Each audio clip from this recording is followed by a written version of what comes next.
to Season 9 of Purposeful Empathy, a show dedicated to amplifying the voices of people from across the globe who believe the world needs more empathy and are doing something about it. Today's episode is brought to you by Grand Huron International, an on-demand coaching provider for individuals and companies.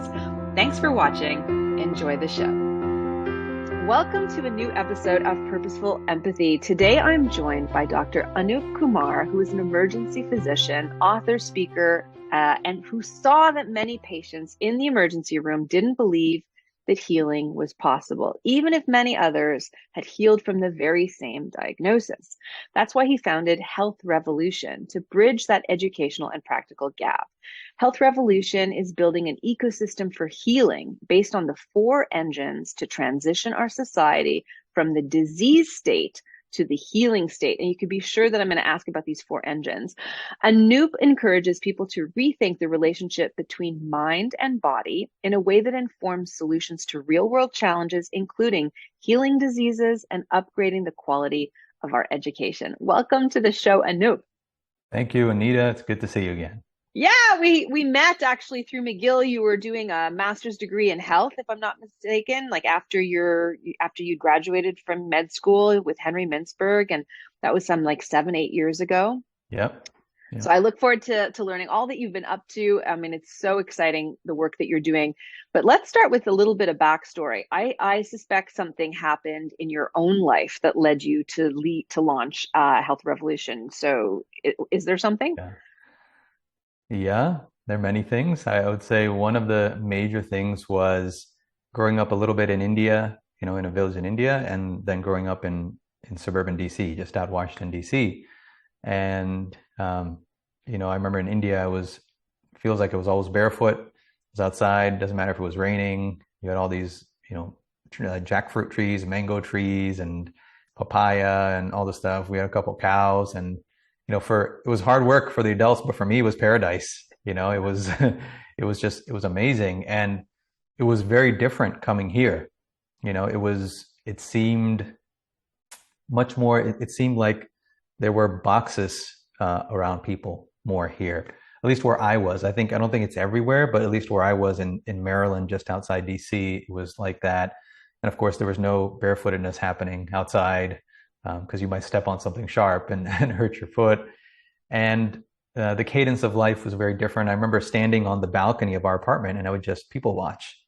And it was just kind of fascinating to me. And it seems like there were these kind of 2 worlds that started to develop in my mind. And then we were exposed, our family was very much into Advaita, which is the philosophy of non-duality of ancient India. And that kind of was my primary education. My parents were kind of founding members of the organization in that area, and we were always there. And then it's almost like I would take a break to go to school. That's how it felt, at least, And so everything was contextualized in that kind of vision or that understanding, which stressed the instrument of perception and the instrument of awareness as much or more than that which we are aware of and what we are perceiving. And so there was this kind of flow back and forth from that which is perceiving to that which is perceived. And there is this cadence. And in some ways, we can kind of generalize that maybe in East and West, in India, US, it's overgeneralized now, especially. But I felt that.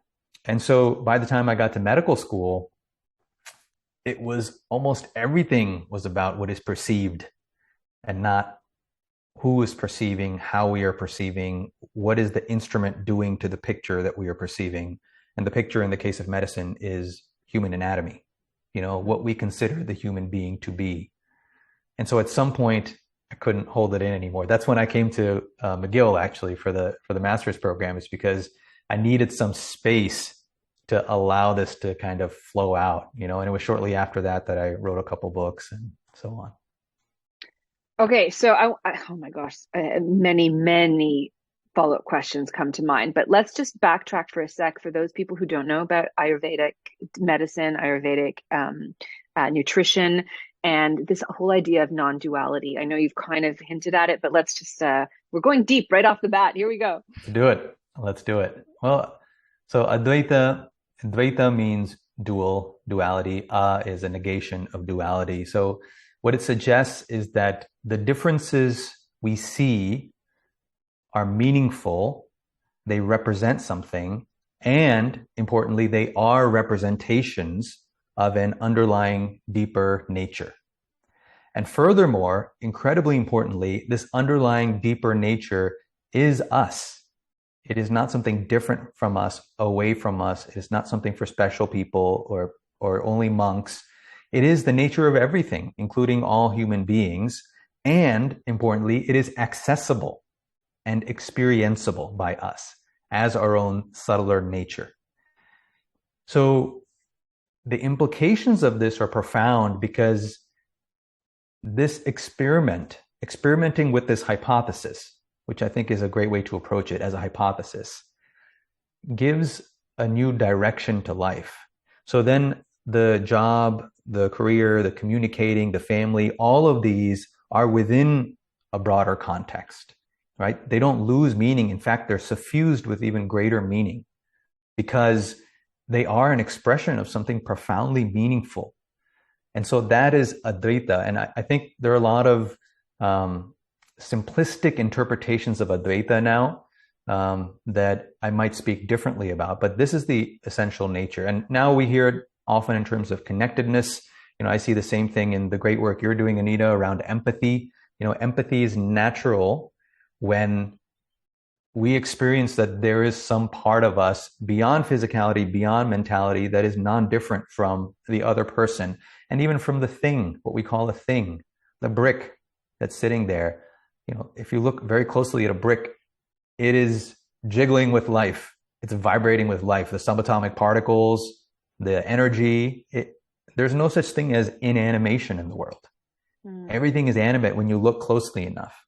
And that is an expression of an underlying unity. So this play and this dance of unity and diversity, unity and multiplicity, is what Advaita speaks to. And that informs, of course, other healing systems around the world, like Ayurveda, like traditional Chinese medicine, other systems of anatomy, like the chakras of yoga or the meridians in Chinese anatomy.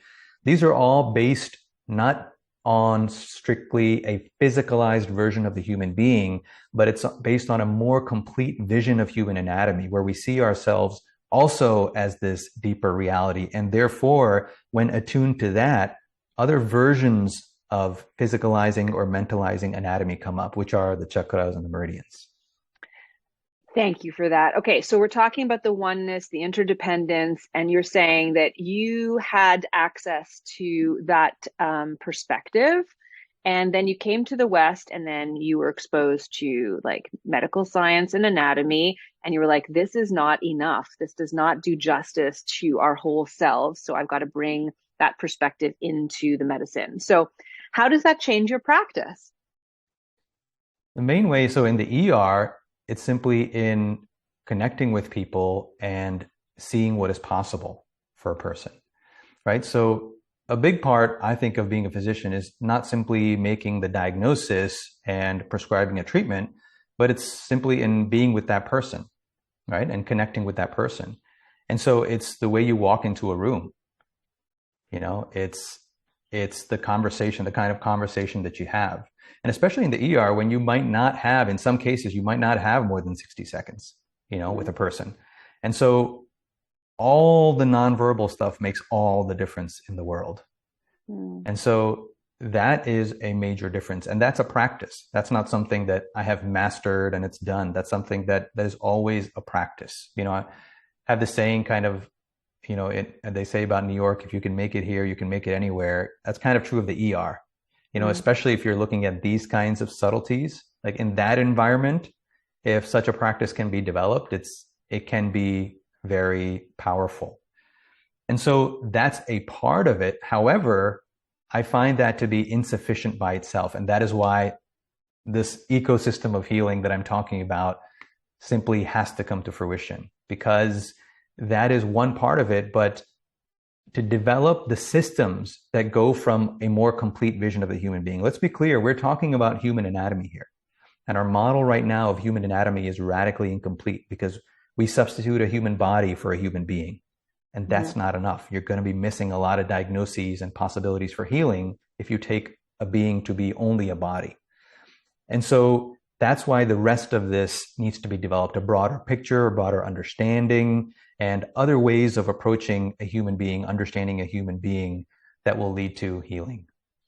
So, I mean, some of the practices you're talking about in that 60 seconds, like might mean like great eye contact, or just like maybe even finding a moment to breathe with your patient, or maybe holding a hand. I can imagine what all of those like micro empathic exchanges might look like.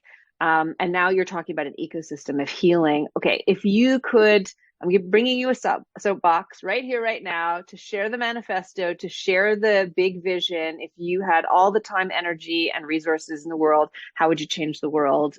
What does that look like?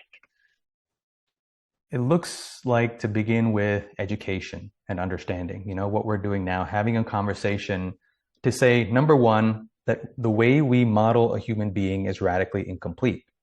And so the limitations we see in diagnosis today, the limitations we see in treatments, the diseases that we consider to be incurable, which, by the way, there are people healing from those diseases every day, but those things that we consider incurable and that we can't get better because of these are due to a limited perspective of human anatomy.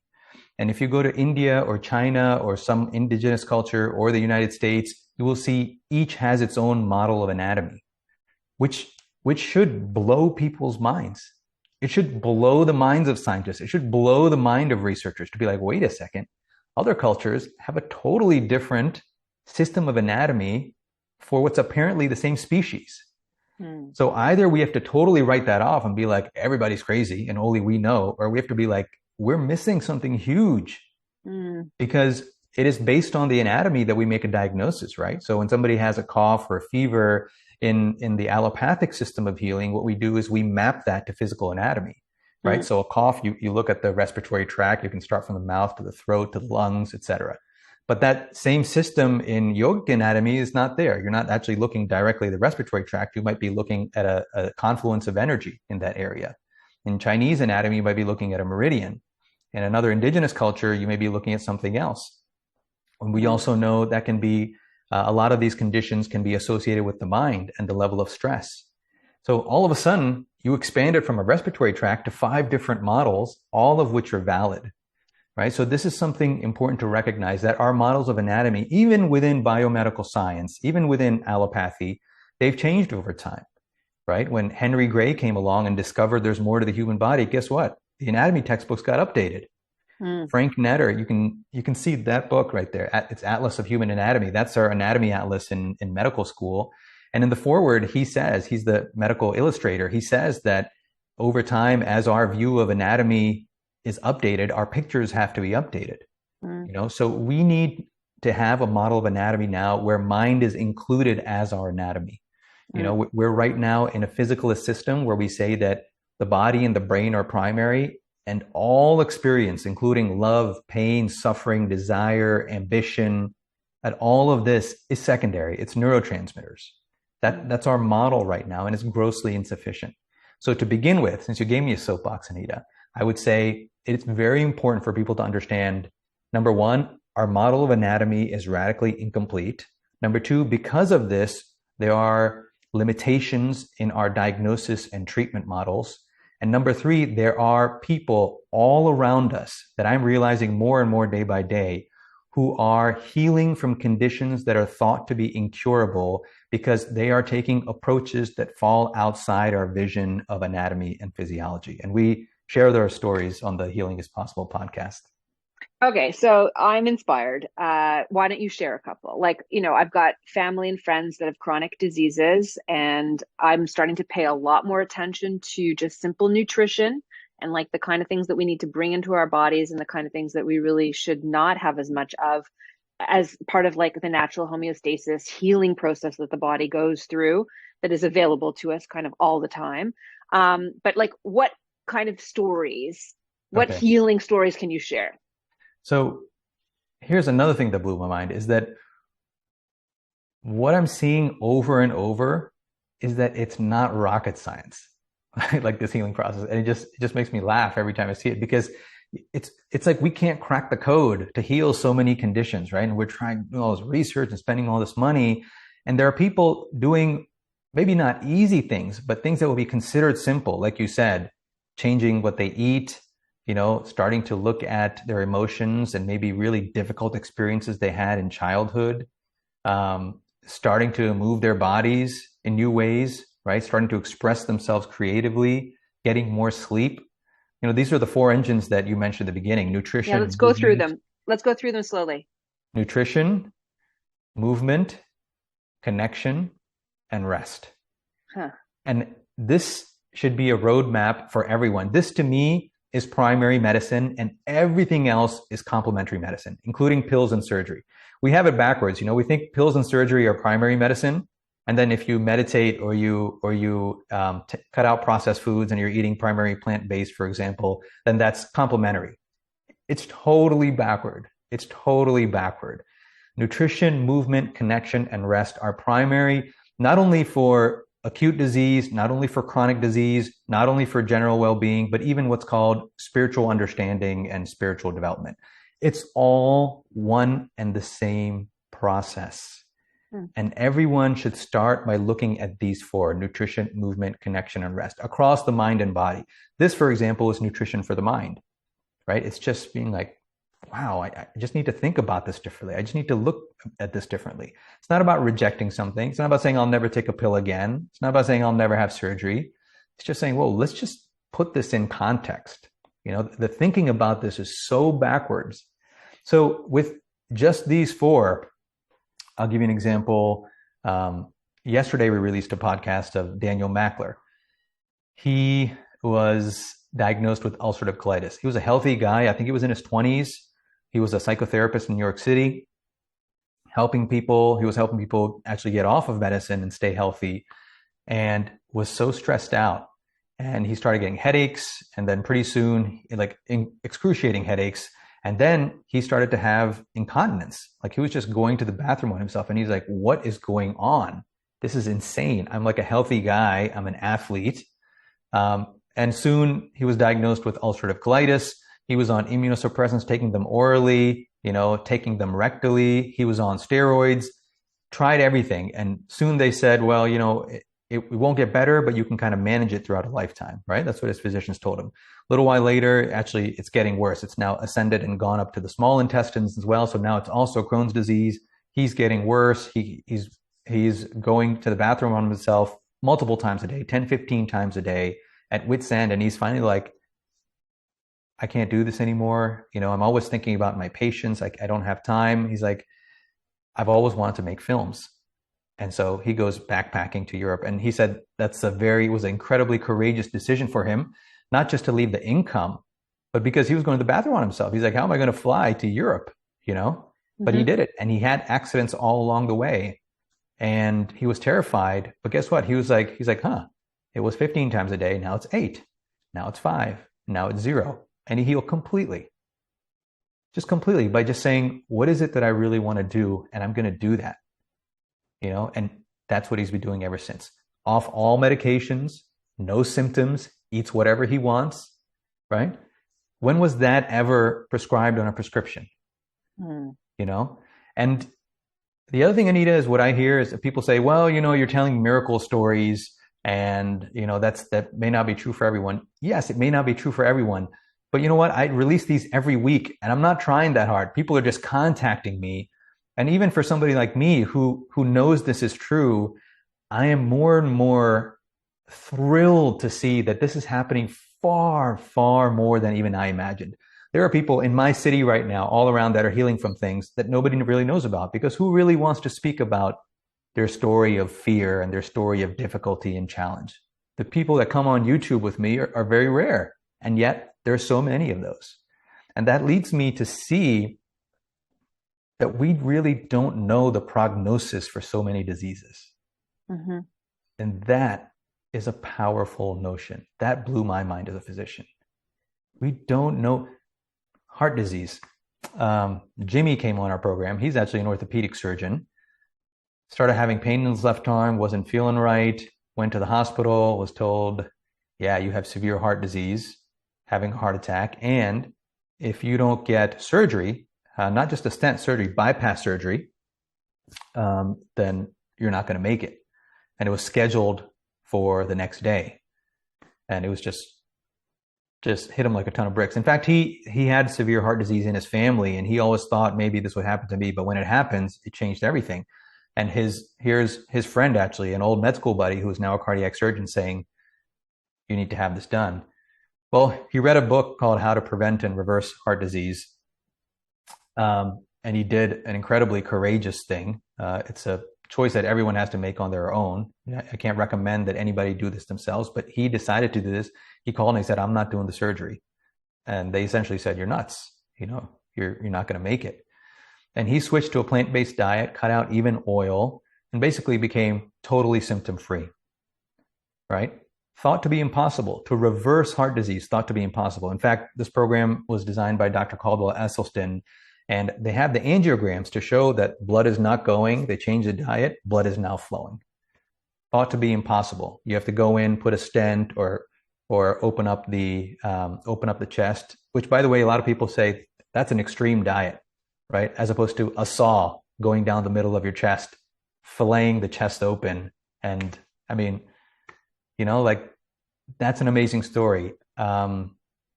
Jacqueline came on our show, had abdominal pain for decades and thought it was normal. She's like, I guess everybody just has abdominal pain when they eat, fever, diarrhea, had bowel obstructions, admitted to the hospital, and even had surgery, had part of her intestine removed.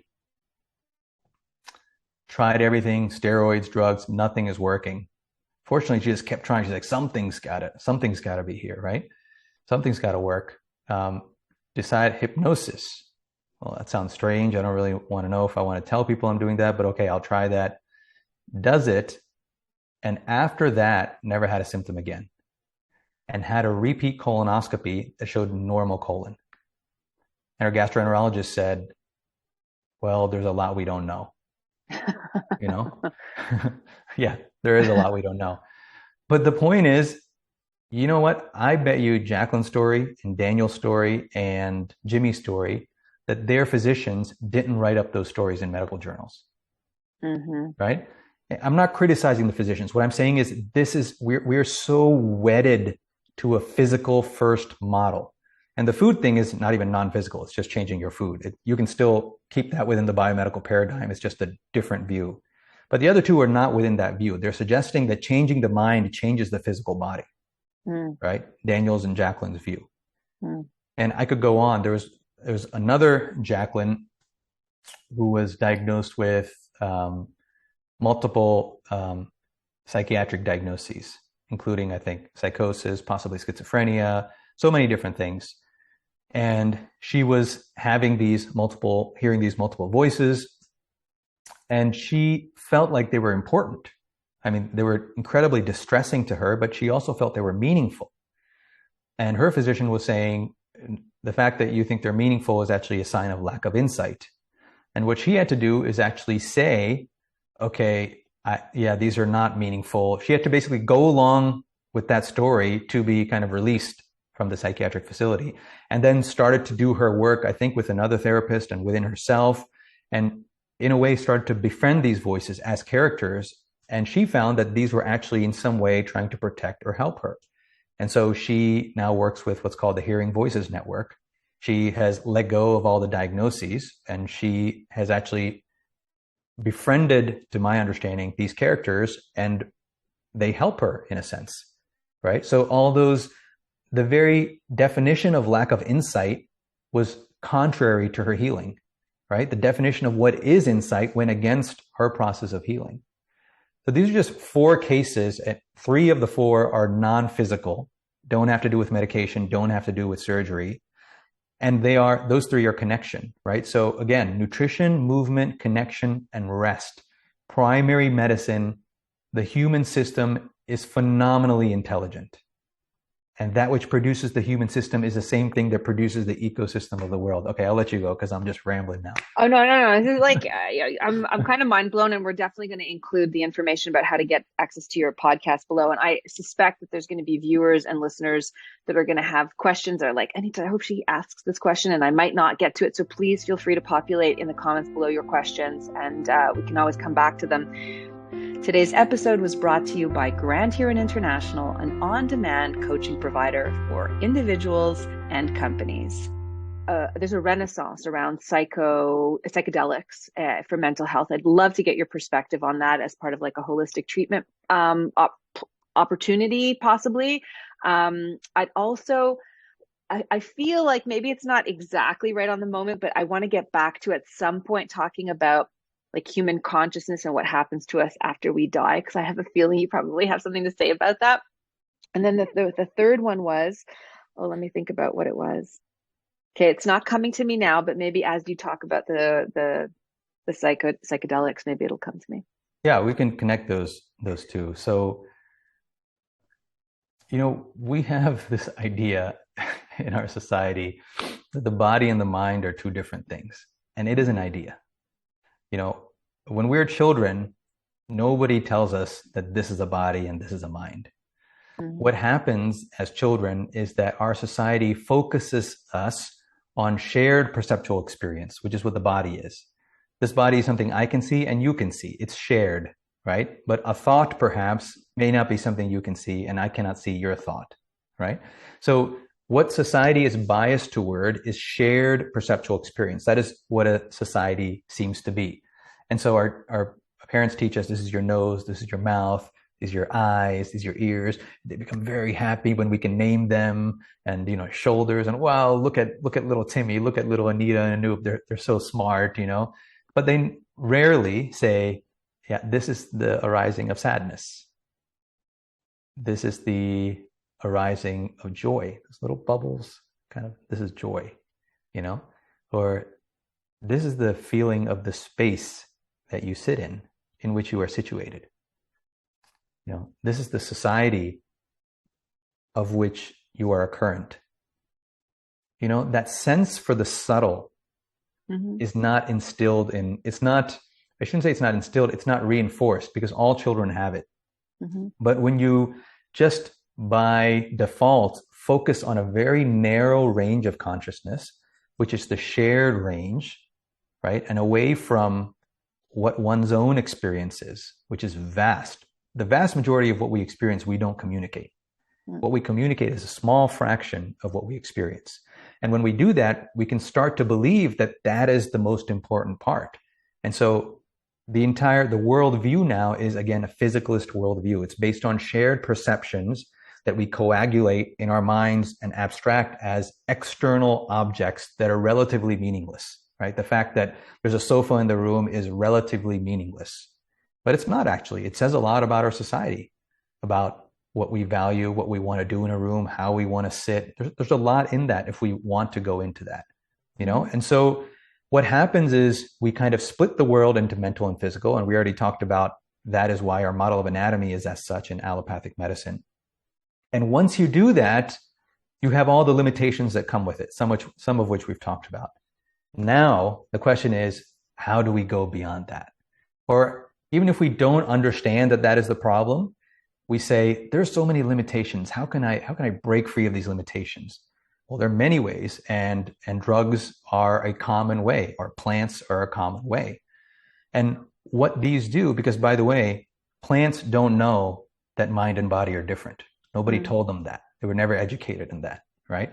So what we call a plant or a psychedelic drug or anything is not really physical or mental. We just superimpose that framework on that.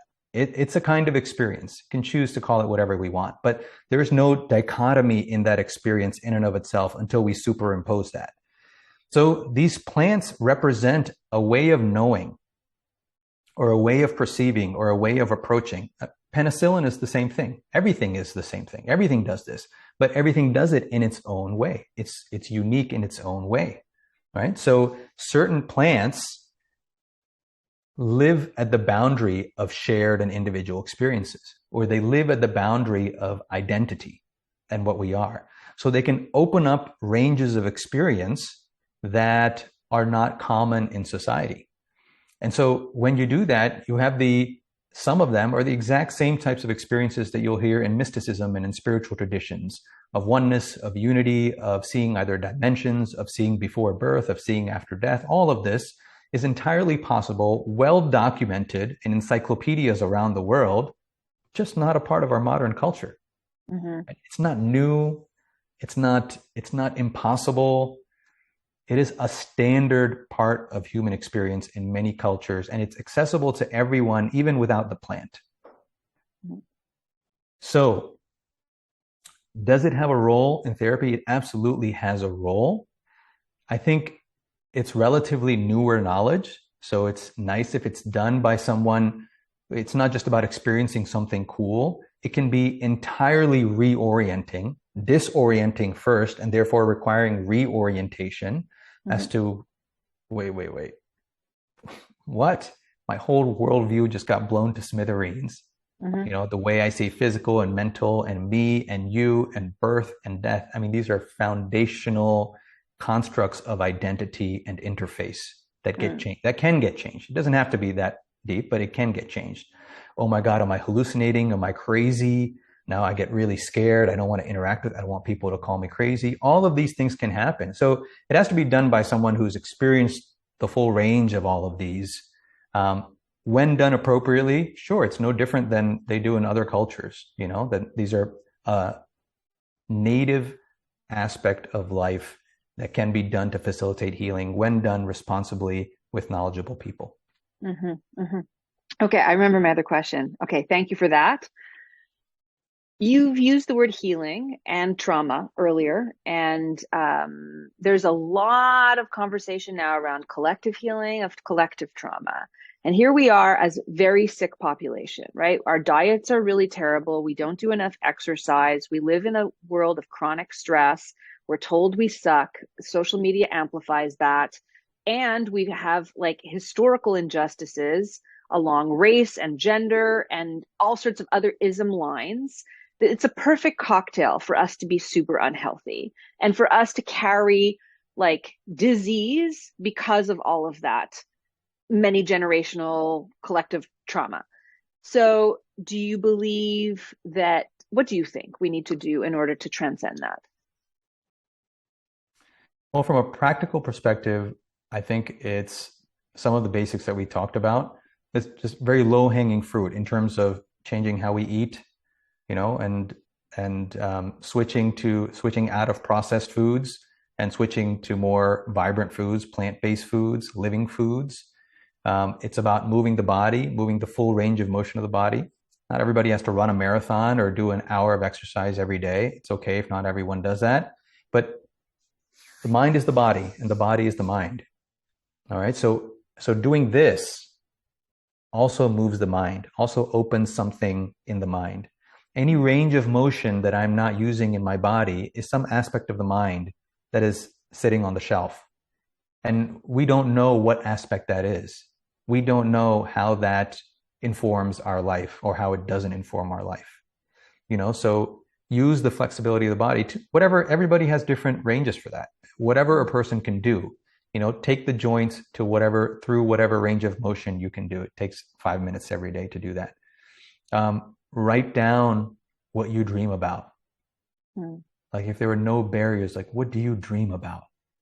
You know, I dream about a complete ecosystem for healing. What do you dream about? You know, what does it look like? You know what's coming up for me right now? I don't mean to interrupt you, but so the CEO of Netflix is on record as saying his number one competitor is sleep. And, you know, we're all doom scrolling and Netflixing and whatever. And we could be elevating our own lives. And I'm like holding a mirror to my face too, right? Like I'm not just speaking about others, right? I need a little self-talk here too, to be a little bit more proactive about how we, you know, heal ourselves from, you know, sadnesses or emotional traumas or whatever kind of stuff that we had from our past and our current relationships too. But then also to invest a little bit more time in like you said, movement. I mean, I'm reading a little bit more about somatic experiencing the whole idea of like dancing and chanting or breathing. I mean, I'm learning that, the breathe in 5, hold 5, breathe out 5 actually changes the oxygen in the lower cavity of your chest. And that somehow that, I don't really know, maybe you know the science, but that improves your way of being in the world. We just don't come into contact with that information enough. That's what you're agitating for. That's what you're saying. We need education around this. Yeah. Yes? Yes, there's basically tremendous power within each person, no matter what that person's capability or whether they think they're smart or not smart or spiritual or not spiritual. It doesn't matter. Just by virtue of being human, you have certain abilities that are kind of not really focused on in our society. Breathing is a huge one. Breathing fully. Most people, when we breathe, we don't get oxygen to the lower aspect of the lungs. It's kind of a shallow breathing, right? But there's so much about breath now that we can read. The reason breath is so vital is because it's one of the activities that directly connects brain and mind, which is why in wisdom traditions, you'll see pranayama, breathing exercises. So many of these are key aspects of yoga, for example, right? In the ER, you'll see that when a person is anxious, the breath will be shallow and fast, right? When a person is calm, the breath will be deeper and it will be slower. And it's bidirectional because guess what? The body and the mind are not different. So if you're feeling anxious, you can slow down your breath and take fuller breaths and the mind will calm down. On the other hand, if you're feeling calm and you breathe fast and slow, the mind will get more agitated. Body and mind are bidirectional pathways. And so the breath is a powerful one. It also moves the whole body actually, right? When you inhale, the chest cavity expands, the pressure drops, oxygen rushes in, air rushes in. When you exhale, the diaphragm comes back up, thoracic cavity gets smaller, the pressure increases, so the carbon dioxide shoots out. It's an ecosystem. Breathing itself is an ecosystem. When were we ever taught that? It is powerful. And that's the fraction of the story. That's a small part of the story. The bigger part of the story in other anatomical traditions is that breath is part of a larger energy field. And so when you're moving that breath actually is not only through the physical system of the nasopharynx, oropharynx, trachea down into the lungs and out, but it's actually moving energy throughout the whole system. You can feel it go beneath. Once the mind becomes sensitized, you can feel it go beneath your feet, all around you, up and around, and you can feel it connect with others. That's called prana or chi in other cultures. So that's just breath. There's so much other to talk about, and everyone has this ability. You don't have to believe in anything. This is simply a practice that is developed. Okay, we're coming to the end of our conversation. Oh, it's so delicious to talk to you. Tell us about your 2 books quickly, because I'm sure people want to know more how to, learn from you. So what are your 2 books? So the 2 books are Michelangelo's Medicine, which I wrote, I think, shortly after we talked first, actually. And that's really, the subtitle is How Redefining the Human Body Will Transform Health and Healthcare.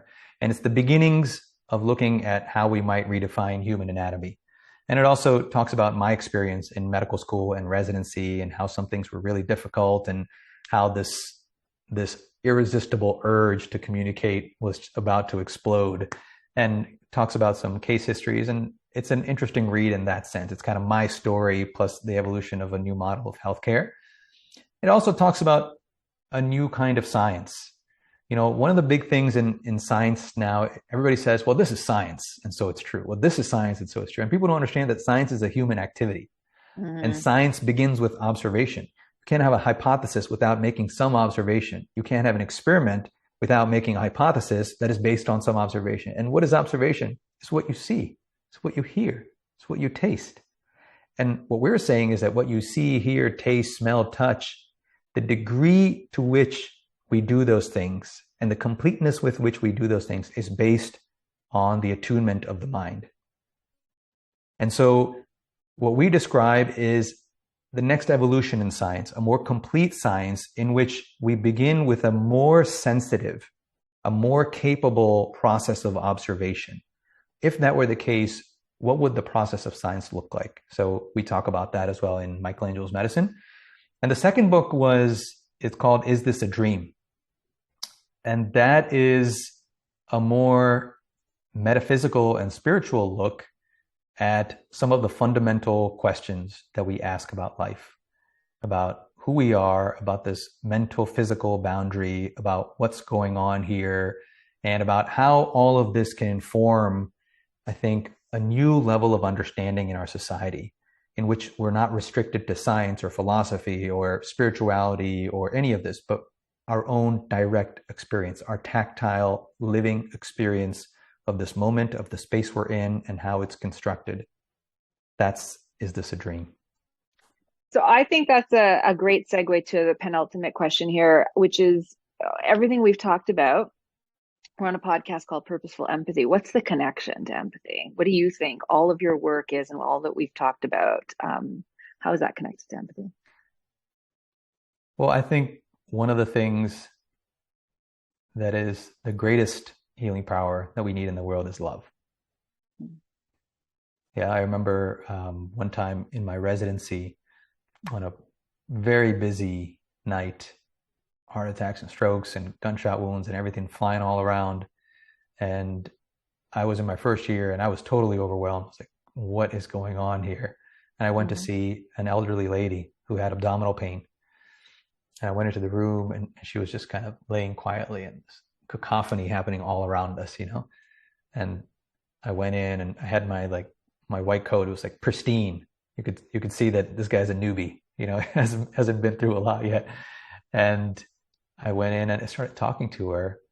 And I remember her head came up very slowly, kind of shaking a little bit. She looked at me and she said, "You are so loving." And she reached out her hand like this. And time stood still. I remembered it was true. I was like, yes, I am loving. And I also felt, yes, I am loved. And everything faded to white.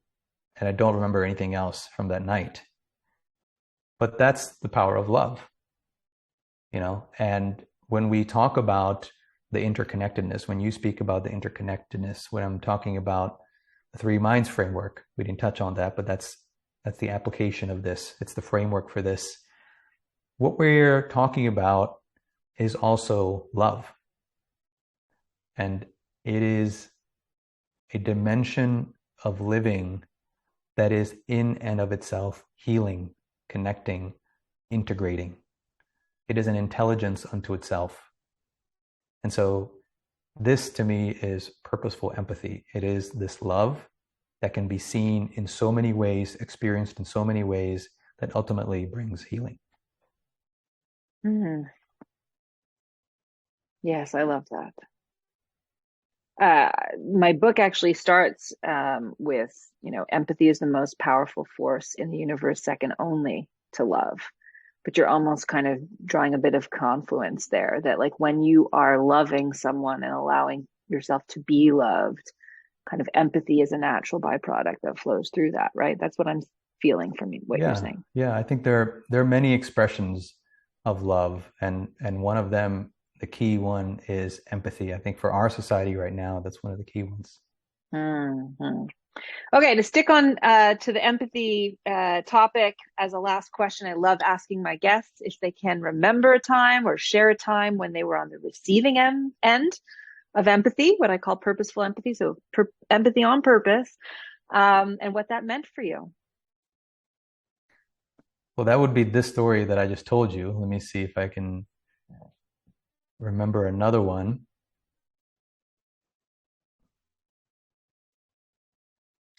I would say it's the times when I get either a compliment or a nice word from a patient, because in healthcare, the physicians too are struggling, right? Especially when there's so much trauma around, especially in the ER. We are struggling in our own way, and we're doing our best to keep up and provide the best care that we can.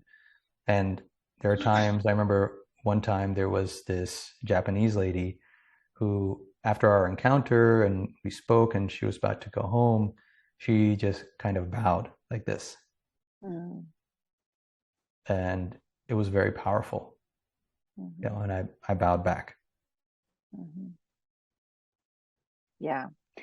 My ninth chapter is called Empathy Superheroes, and it's devoted to people who are in the healthcare and humanitarian and education spaces, but people who are in service to others. And of course, frontline healthcare workers and emergency physicians are right there. So thank you for all the work that you do.